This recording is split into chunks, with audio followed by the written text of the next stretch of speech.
Bonjour à tous. Pour ce premier chapitre de géographie, avec moi et à distance, je vous propose de vous guider à l'aide de cette capsule vidéo. Nous allons travailler le chapitre intitulé Habiter un espace de faible densité à vocation agricole.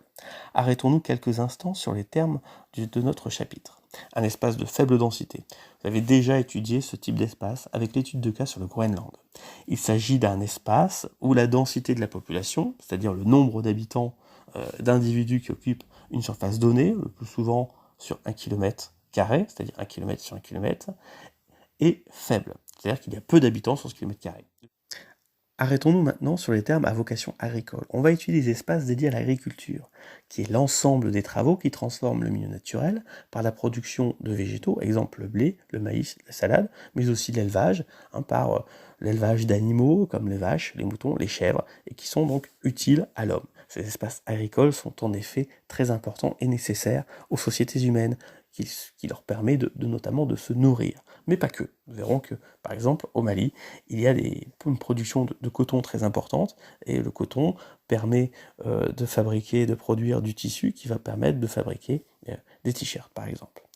Arrêtons-nous maintenant sur deux photographies d'espaces agricoles. L'un situé en Afrique et l'autre situé aux États-Unis. On peut observer que le nombre d'habitants est faible. En effet, sur les deux photographies, on le voit. Dans le village d'Afrique, au Mali, on voit tout de suite qu'il y a très peu d'habitations, très peu d'habitants. On peut même compter le nombre de petites maisons, qui est au nombre d'environ 5. Et en ce qui concerne la deuxième photographie, celle d'une ferme aux États-Unis, on peut voir plusieurs bâtiments, il ne s'agit en réalité que d'une seule ferme. Une ferme, donc une famille qui habite, avec différents bâtiments qui servent pour la production agricole, notamment des bâtiments pour stocker les récoltes ou pour élever des animaux. On remarque aussi la place importante dans ces deux paysages, que ce soit au Mali ou aux États-Unis, une place importante du milieu naturel.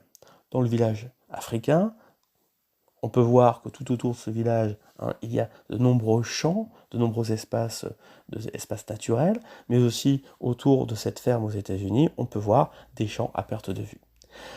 On voit aussi tout de suite que ce paysage est en opposition avec celui que vous avez pu étudier, le paysage des très grandes villes, des grandes métropoles du monde. Souvenez-vous, vous avez étudié par exemple Los Angeles, qui offre un paysage de construction à perte de vue, avec une forte présence humaine, Los Angeles étant très peuplé, de près de 16 millions d'habitants, alors que là, c'est tout autre. On est sur des espaces où le bâti, c'est-à-dire le nombre de bâtiments, le nombre de maisons, le nombre que l'on construit est très faible, et le nombre d'habitants est lui aussi très faible, et on a une place importante des espaces naturels, contrairement aux grandes métropoles, aux grandes villes, comme celle de Los Angeles. En introduction, nous pouvons donc noter que les espaces ruraux s'opposent à la ville, les espaces urbains, à un espace qui est aussi marqué par la forte présence des cultures, des espaces naturels, et par une plus faible présence humaine, faible densité humaine. Et donc nous, on va se demander comment les habitants vivent-ils dans ces espaces. Et pour travailler et répondre à cette question, nous allons étudier deux études de cas, la première sur le Mali et la deuxième sur les États-Unis.